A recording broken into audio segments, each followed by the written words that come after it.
오늘 정말 즐겁게 들으셨죠? 유익한 시간이었죠? 네. 세종시대에도 조명은 있었겠죠? 앞에 네, 물론입니다. 등 들고 늘 네, 네. 들고 가는데 네, 그런 조명을 이제 좀 찾아야 되지 않을까 싶기도 한데요, 회장님. 우리 저희 박물관에 오시면요, 아주 원시 조명서부터 오늘날까지 우리나라가 지난 6.25 사변 이후에만 조명이 지금 비춰졌고요. 그 이전으로 나가면요, 우리나라 조명 선진국입니다.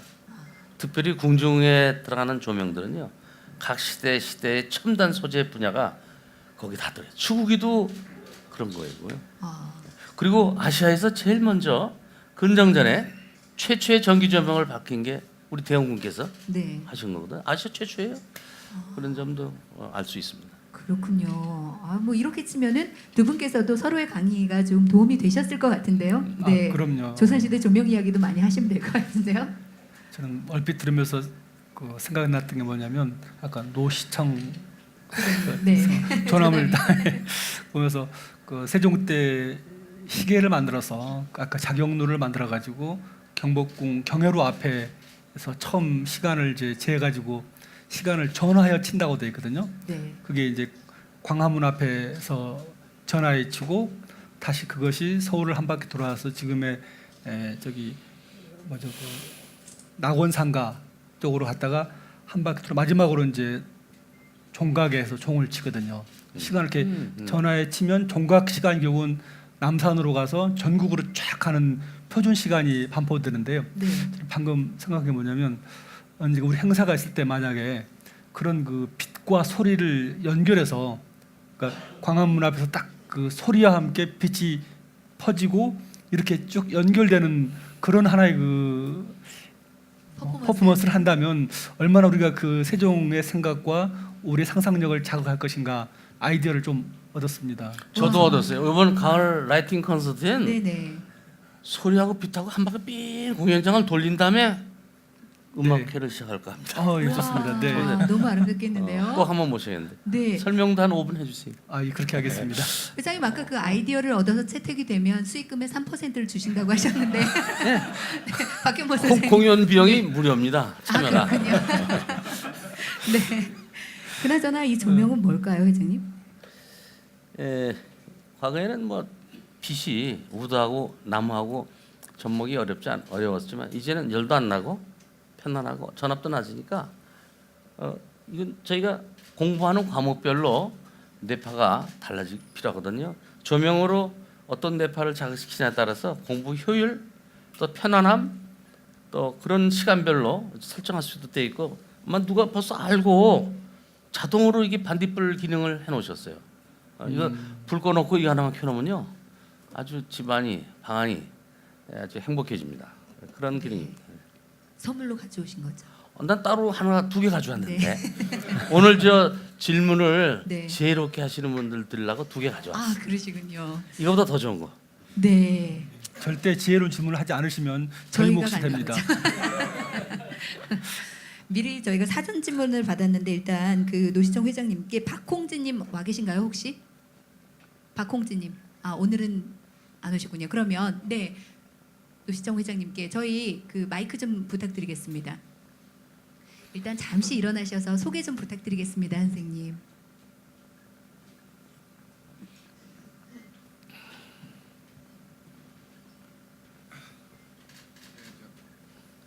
박홍진이라고 합니다. 네. 나이는 지금 69이고요. 조그맣게 남성에서 공장을 하고 있는데 거기에 제가 기술 고문으로 있습니다. 생산 품목은 철제 거푸집입니다. 거푸집이요. 예. 일반 거푸집이 아니고 그 3차원에 대한 기준으로 생산하는 거푸집이거든요. 거기에 기술 고문으로 지금 제가 재직 중에 있습니다. 네. 제가 말씀드리고 싶은 거는 질문서에 아마 감성 조명에 대한 소명이라고 그럴까요?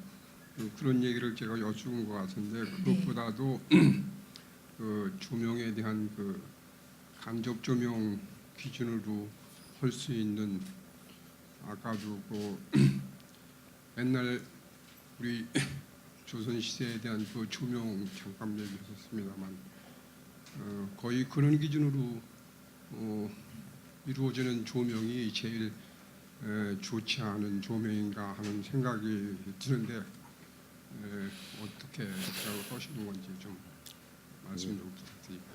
네. 예. 과거의 조명이 낫지 않느냐 이런 말씀이신데요. 예, 우선 우리나라 엔탈 전통등에서 주마등이 있죠. 주마등 원형에 그게 이제 대류가 일어나면서 올라가는 대류를 이용해서 팬이 돌고 그 팬의 안에 실루엣이 돌면서 빛으로 그 스크린 바깥에 주마가 띄는 모습 이런 거 있는데요. 참 우리 그 선조들의 조명은요, 저가 전 세계껏 많이 모아요. 근데 우리나라께 특이하게 정말 프라우드할 정도로 좋은 게 많아요.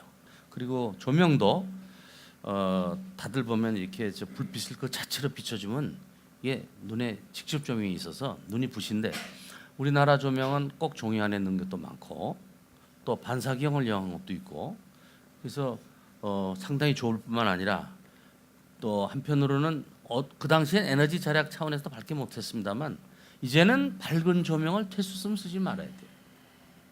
될 수 있으면 어두운 조명을 쓰십시오. 보일 수만 있다면 어두운 조명을 쓰세요. 어떤 사람들은 학교 이사장이 악덕 이사장이 돼서 교회 밝기를 어둡게 했다고 하는데 이건 사실 그게 아니에요. 뭐 그렇게 폄하하는 거지. 실제로 몽골에서 온 사람들을 우리 한국의 교회에서 보면 그 사람들은 시력이 3.0입니다. 3.0이면요 멀리 1km, 2km에서 적이 오는지 동물이 움직이는 걸 볼 수 있는. 근데 그 집 아이들의 자녀들은 다들 안경 썼어요. 근데 그네들하고 우리네들하고 그 소차가 뭐냐 봤더니 그들은 자녀들을 낳고서 한 1개월 내지 2개월 눈 뜰 때까지 눈을 안 떴는데도 치마로 덮어놓고 키운대요. 밝은 빛을 안 보게 한대. 그 유래가 어디 되는지 몰라도 그게 몽골 지방에서 UV가 굉장히 강하거든요. 아이들 데미지는 눈을 안 떴어도 눈에 데미지가 옵니다. 근데 우리나라는 병원에서 아이들 낳으면 저러다가 의사가 불 탁 켜고 눈 탁 뒤집어가지고 바이러스 감염했나 그때 눈 가는 거예요. 그래서 저는 권장하기를 여러분들 집에 될 수 있으면 밝기를 조절할 수 있는 걸 하세요. 어떤 데는 둘 켜놓고 디밍 한 답씩 하나 꺼놔요. 꺼놓으면 나머지 조명기구가 눈에 더 많은 휘도 간섭을 줘서 눈이 더 나빠져요. 같이 어두워져야 돼요. 그렇게 해서 가로등도 하나 건너뛰면 교통사고가 많아져요. 저는 이것처럼 조절할 수 있는 것처럼 가능한 한 어둡게 하면요 저녁에 잠도 잘 와요. 네, 그렇게 권장합니다. 그 말씀 중에 생각나는 옛날 이야기인데요. 이제 어두울 회라는 회자를 옛날 왕들이 좋아했어요. 무슨 말이냐면 우리 면류관을 쓸 때 앞에 줄이 이렇게 내려오잖아요. 귀를 덮고 그러는데 왜 면류관을 치렁치렁하게 잘 안 보이게 하느냐. 우리 회장님 잘 아시죠? 네. 네. 왕이 다 보고 있으면 사람들이 그냥 몸둘 바를 몰라가지고 재량권이 없으니까 그냥 눈치만 보는데 왕이 봐도 안 본 것처럼 들어도 막 있거든요. 못 들은 것처럼 해야지 자기들이 재량을 가지고 뛰는 거죠. 그래서 가장 좋은 임금의 태도는 나릴변의 매자인데요.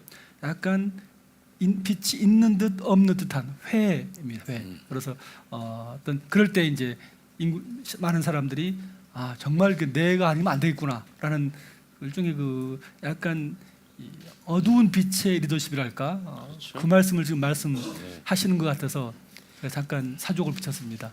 어두움의 아름다움, 편안함을 익숙해 보십시오. 그러면 밝은 거 이거 눈 뜨고 못 봐요. 에너지 낭비는 도째예요. 근데 우리 정부이신 분들은 자동차 10부제로 나면 에너지 절약을 하지만 또 다른 사람 차 따로 사잖아. 짝수 사면 홀수 사고. 네. 조명도 밝으면 안 돼요. 사실 계측 조도는 중요한 게 아니에요. 생체 조도라는 단어를 아직 없습니다만 저희는 그럴 줄. 우린 동공을 열면 빛이 많이 들어오잖아요. 카메라처럼. 그러면 심도도 깊어지고요. 이해도도 깊어지고 공부도 잘 되고 그게 진짜 에너지 절약이에요. 이 불 밝게 해놓고 동공 오브를 키우면 이게 에너지 낭비. 그래서 이제 우리는 그 정치도 모든 분야도 이런 바이오 테크놀로지하고 접목이 돼서 에너지 절약도 했으면 좋겠어. 그러네요. 갑자기 저희 무대 조명이 이렇게 죄송해지고 이런 생각이 드는데 어찌됐든 빛과 그 리더십과 또 이렇게 잘 어우러진다는 게 참 그것도 신기하다 이런 생각이 잠깐 네. 들었습니다. 이번에는 또 그 소장님께 박 소장님께 질문이 있는데요. 양재성님 와 계신가요? 손 들어주시면 네 저희 마이크 좀 전해주시기 바랍니다. 잠시 일어나셔서 소개 좀 부탁드리겠습니다. 예, 안녕하세요. 저는 주식회사 아모테에 근무하는 양재석이라고 합니다. 오늘 저는 뭐 물리학을 전공했습니다만 주로 이제 인문 계통을 좋아해서 주로 역사를 좋아하고 있습니다. 근데 오늘 이제 교수님께 질문하고 싶은 것은 과연 리더십이라고 이제 표현을 하셨는데요. 기업에 있다 보면 교수님들의 리더십은 편하게 이야기할 수 있어요. 근데 기업에서의 리더십은 사실 그렇지 못해요. 강요된 리더십이 있는가 하면은 직원들에게 복종하는 리더십도 있거든요. 네. 자, 그랬을 때 과연 그 둘 사이에 간격을 어떻게 메울 수 있을 것인가? 오늘도 세종이 보면 자기가 깊이 생각하고 모든 걸 다 행하고 자기가 구체적으로 생각한 바를 의도적으로 밑에 정인지나 신숙주, 선상무를 통해서 얻어냈거든요. 과연 그 밑에 있는 직원들, 요즘으로 말로 치면 이 사람들은 무슨 인생을 가지고 그 리더를 향해서 갔을까? 그게 궁금합니다. 네. 왕하고 또 다르겠죠. 네. 굉장히 말씀은 부드러운데 날카로운 질문을 주셔가지고 생각나는 건 그거였습니다. 세종의 비전이라는 게 이른바 생생지락이라는 비전인데요. 한자로 날생자 2개, 갈지자, 즐길락자입니다. 그러니까 직역하면 생업 사는 것을 즐기는 나라, 일터가 살만 나는 그게 세종의 실록에 나와 있는 비전인데요. 저는 그거를 무슨 그 말도 생생 참 좋았지만 그걸 만들어가는 과정이 저는 아주 인상적이었습니다. 세종이 처음부터 머리 짜매고 혼자 딱 공부해서 내는 게 아니고 신하들하고 같이 이제 책을 읽어가거든요. 서경이라는 책을 같이 읽다가 야, 이 생생지락이라는 말 참 좋은 거 아니냐. 밥은 백성의 하늘인데 그 밥을 잘 먹기 위해서 일터에서 신바람 나게 일하는 그런 나라면 얼마나 좋겠느냐. 그러니까 같이 책을 함께 읽다가 경연이라는 세미나식 어전회의 하다가 거기에서 이제 생생지락을 찾아냅니다. 무슨 말씀이냐면 되게 보면 이제 어디 가서 뭐 이 영감 있는 강의 듣고 와서 우리 회사의 비전으로 하자. 또 혼자 막 어디 해외여행 가다가 발견하고 그게 아니고 신하들하고 많은 함께 책 읽다가 더불어서 얘기를 하기 때문에 신하들도 사실 임금이 찾아냈는지 신하들이 찾아냈는지 사실은 이게 애매한 상황입니다. 그러나 함께 찾아냈다라는 그런 비전의 발견 과정이고요. 그리고 그런 것을 이제 계속 물론 과거 시험도 내고 하지만 이게 그 임금의 얘기가 아니고 내 얘기다라고 하는 아까 제가 약간 어두울 회 이러듯이 말씀드렸습니다만 세종이 모든 걸 다 투명하게 이렇게 하자. 저는 이걸 표현하자면 서양의 일종의 그 황제 같은 엠퍼러들은 태양의 리더십이거든요. 그 태양왕 그러지 않습니까? 근데 세종은 이른바 월인 천강지곡이라 할 때 달월의 인입니다. 이 이미지란 것이죠. 세종이 생각했던 좋은 임금은 달빛의 메타포입니다. 태양은 다 보여서 그냥 하나도 이렇게 그 감출 데가 없는 것이지만 또 직접 태양을 바라볼 수 없습니다. 그런데 세종은 달빛과 같이 다 비치는 게 아니고 어느 분은 보이지만 어떤 부분은 가려주는 것이죠. 스스로 운신할 수 있도록. 그리고 다른 특징이 직접 바라봐야 마십니다. 구름이 끼면 안 좋게 생각을 했어요. 그래서 세종이 늘 아까 우리 노시청 의장님께서 세종대왕은 이렇게 앉아있지 않았을 것이다. 계속 돌아다니고 집현전 가서 또 뭐 어디 강원도 백성들을 만나거든요. 그래서 직접 만나면서 이제 그 달빛이란 것은 다 투명하게 안 보여지되 항상 직접 백성과 만나면서 현장에서 문제를 풀어가는 식으로 그렇게 생생질하게 비전을 이제 공감했던 것이 결국은 요즘에 제가 잘 모릅니다만 뭐 기업인, 기업 사장님들, 뭐 정치가들하고 다른 모습이 아닐까 생각이 됩니다. 약간 자신을 낮추고 네. 소통하기 위해 노력을 좀 많이 한다면 지금 좀 좋은 리더가 되지 않을까 뭐 이렇게 함께, 해석이 될 것 그러니까 같아요. 함께. 지도자가 CEO들이 이렇게 내가 우리 직원들을 위해서 뭘 하겠다. 이게 굉장히 기만적인 얘기입니다. 제가 네. 더불어서 하자. 첨부하자면 예. 이제 지금 우리 현재 이제 기업을 하고 교수님하고 계시니까. 저는 이제 현장에 전투를 하고 있잖아요. 네. 근데 사실 참 좋은 질문이신데 저는 그걸 하나로 답하긴 뭐합니다만 직원들에게 꿈과 희망을 튜닝시켜 주는 게 굉장히 중요해요. 저희 회사 연수원은 아리키는 데가 아니라 회사의 비전과 자기 비전을 튜닝시켜 주는 거예요. 그거 발표해 주고 되면 끝. 공부는 지가 다 인터넷에 다 있는데 뭐. 그다음에 자네는 1년 후에 뭐가 되고 3년 후에 5년 후에 10년 후에 뭐가 되는 걸 미리 정해 준단 말이에요. 그러면 지가 그 나라 언어도 배우고 그거 필요한 문화도 배우고 준비하지 않겠어요? 그걸 미리 정해 주는 거예요. 인사 갑자기 발령하지 말고. 그다음에 마지막 하나 뜯다면 저희는 회사는 노는 회사입니다. 저는 아주 그냥 잘 노는 게 일 잘하는 거예요. 그래 노는 게 가장 어려운 첨단 기술이에요. 노는 거하고 접목시켜야 앞으로 시장도 생깁니다. 저희 회사는 뭐 보시면 알지만 전부 노는 거고 보람된 일에 노는 일, 같이 노는 남 기쁘게 해주는 일, 기쁘게 해주는 일이 가장 어려운 일이에요. 조금만 잘못하면 촌스러워져. 그러니까 그런데 저희 직원들 평균 근로일수가 23, 4년대 안 나가. 그 왜냐 노는 직장인데 뭐 노는 재미라 이제 음악회 같은 거 있으면 한 달 전, 2달 전부터 시키자고 다 밤새. 남들이 감동하는 걸 보고 싶어서 그냥 노는 식으로 해주면 같이 놀아주는 거죠. 한자로 뭐 락이조락. 제가 원래 노는 노십니다. 네. 노는 노시. 또 그러다. 그러네요. 근데 지금 회장님 말씀 중에서도 같이 이 단어가 같이 해야 나오는 돼요. 거 보면 네 함께 하라는 얘기가 그다음에 중요한 하나 더 했다면 그래도 이해 못하는 직원 많아요. 그렇겠죠. 그러면 참는 거밖에 없어. 참는 게 그 아이들을 위하는 거예요. 그런데 언젠가 늦어도 또 깨달아. 그러면 더 도움이 돼. 네. 그런 것 같아. 이게 바로 현실적인 얘기인가요? 그 참으셔야 현실적이에요. 되겠네요. 윗분보다 아랫분보다 윗분이 더 힘들어요. 네, 진짜 참는 거밖에 없어. 고맙습니다. 그리고 또 세종에 관련된 질문이 하나 더 남아 있는데 김경남님 계신가요? 네, 김경남님. 다음 질문 김민수님. 손 들어주시면 저희 마이크 할게요. 김민수님. 사전 질문 주신 분이었고요. 혹시 지금 플로어에서 또 궁금하신 점 있으시면 기다리셨어요. 네, 소개 부탁드립니다. 네, 세종 한말글 연구소 최근영 연구원입니다. 먼저 그 박현모 교수님하고 노시청 회장님의 좋은 멋진 강의 잘 들었습니다. 먼저 1차적으로 세종에 대해서 한번 한글의 위대함과 이런 업적에 대해서 다시 한번 생각해보는 계기가 되었고요. 일단 그 빛 하니까 모든 뭐 성인들이나 학생들이 럭스라든지 빛의 밝기에 따라서 눈에 어떤 피로감과 이런 거에 대해서 빛의 중요성을 다시 한번 생각해봤고요. 만약에 세종 시대에 세종이 그 콘택트 렌즈라든지 어떤 이 책을 읽으면서 주경야독을 하시면서 조금 더 오래 사시고 또 어떤 왕의 업무를 더 잘 하셨다면 아마 우리나라가 좀 더 발전적이지 않았을까 생각이 들었고요. 앞에 그 선생님들께서 또 많은 질문을 하셨지만 그 질문 외에 저는 별도의 질문을 준비했습니다. 또 그 일단 먼저 그 박현모 교수님께 이제 질문 하나 드릴 건데요.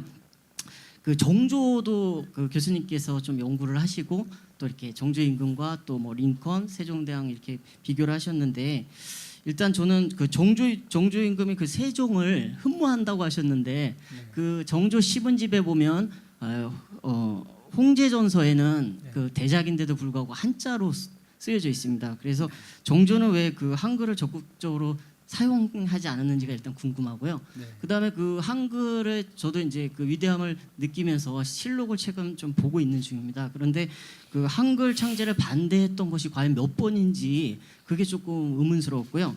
또 질문을 마치기 전에 이제 10월 9일 날이 한글날이 이제 공휴일로 지정되면서 아까 그 빛의 어떤 전 세계적으로 한글에 대한 어떤 홍보 같은 것들 퍼포먼스라든지 빛의 향연이라든지 아니면은 그 우리나라 그 K-팝 스타들 있지 않습니까? 저는 그 생각을 했어요. 소녀시대나 뭐 걸그룹 뭐 남자 걸그룹 뭐 이런 친구들은 한글 홍보 대사를 한다면 좋은 생각을 했었고요. 퍼포먼스 공연식으로. 그리고 10월 9일 날에 이제 행사는 진행되고 있지만 그날은 한글을 기리는 차원에서 전 국민이 축제로 생각하고 한글 티셔츠를 다 입고 축제를 즐기는 그런 생각을 좀 하게 됐습니다. 그래서 그 질문은 거기까지입니다. 그거에서 좀 박현모 교수님께서 좀 앞에 네. 두 개의 질문을 좀 답변 좀 부탁드리겠습니다. 네. 이거 뭐 거의 전문가 상당히 높은 수준의 전문가 질문을 하신 것 같습니다. 홍제전서도 나오고 정조의 아주 핵심 문집이죠. 사실 저도 그 보면 우리가 유명한 박지원, 정약용 선생이 아무도 한글을 안 쓰거든요. 저는 참 그 시대가 좀 약간 의아했었어요. 뭐 예컨대 조선의 시를 쓰라고 말하지만 정작 조선의 문자는 쓰지 않습니다. 그래서 우선 간단하게 제 느낌을 말씀드리면 그 시대는 일종의 그 중국과의 그런 그 문명 경쟁인데요. 강희제 이후에 사고전서가 청나라가 나오면서 이제 앞서가거든요. 이 영정조 시대 국왕과 지식인들은 우리가 그 병자호란 때 당했던 그런 청나라보다는 문명적으로 앞서 있다. 그게 지상 과제였던 것 같아요. 그러다 보니까 청나라하고 같은 어떤 더 고급 문자를 쓰고 더 뛰어난 문자를 쓰느냐 이런 경쟁을 했지. 그러니까 내용상의 문제였지 한글 자체, 훈민정음 자체는 이렇게 크게 의식하지 않았습니다. 다만 개인적인 딸에게 보내는 편지 번호가 아내에게 보내는 편지에는 썼습니다만 그래서 그 목적이 좀 달랐다는 생각이 듭니다. 그게 첫 번째. 그래서 아마 정조도 한글을 안 쓴 다만 우리 지난번에 발견되었던 편지글에서는 한글을 또 이제 쓰는 것도 살짝 보입니다. 특히 뭐 욕설을 쓴다든가 할 때는 한글이 유익하거든요. 유용하게 쓴 적이 있고.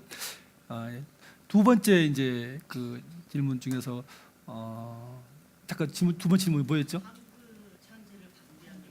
반대한 사람들이 사실은 대다수가 반대했죠. 아까 그 훈민정음 반포할 때까지 사실 그 후로도 이제 반대가 제가 표현하자면 그 가마솥에 물이 끓을 때 그거를 이제 식히는 방법이 여러 가지 있지만 이 한글 창제에 반대한 사람들의 방법은 하나씩 그 장작불을 빼는 방식이었어요. 그러니까 점점 이슈가 되는 것을 차단해가지고 한글 논쟁 자체가 없어지게 만드는 방식으로 이제 계속 저항을 했었죠. 그야말로 문자라는 권력보다 더 큰 힘은 없는데 그래서 겉으로는 저 부분이 한글에 대한 이슈 자체를 무력화시키고 안 하게 되고 그러나 그 전에는 이제 몇 번 충돌을 3라운드까지 했었고 놀라운 건 그러면서도 전부 다 개인적인 편지는 다 한글로 쓰고 있다는 거거든요. 퇴계 선생만 해도 최고의 당시 지식인인데 딸에게 보내는 편지, 부인에게 전부 다 한글 편지를 쓰고 있어요. 그래서 조선 지식인들의 뭐 이중성 또는 그 당시 그 사고의 패러다임이 나중에 이제 독립신문 올 때까지도 크게 바뀌지 않았던 것 같습니다. 그렇게 볼 때 정말 독립신문이 한글 전용으로 쓰고 독립 자체가 이미 그 중화 문명이라는 그런 패러다임으로부터의 독립한다라는 그 의미가 있었던 것처럼 혁명적인 하나의 그 전환점이라고 생각을 합니다. 네. 네, 고맙습니다. 대답이 되셨는지 모르겠네요. 정말 더 많은 이야기를 나누고 싶은데 일단 토크쇼 시간은 여기까지가 될 것 같습니다. 저희 네트워킹 파티 때 조금 더 시간이 열려 있으니까 더 많은 이야기를 나눠주셨으면 좋겠고요. 네, 두 분 다시 한번 감사의 말씀 부탁드리겠습니다. 고맙습니다. 고맙습니다.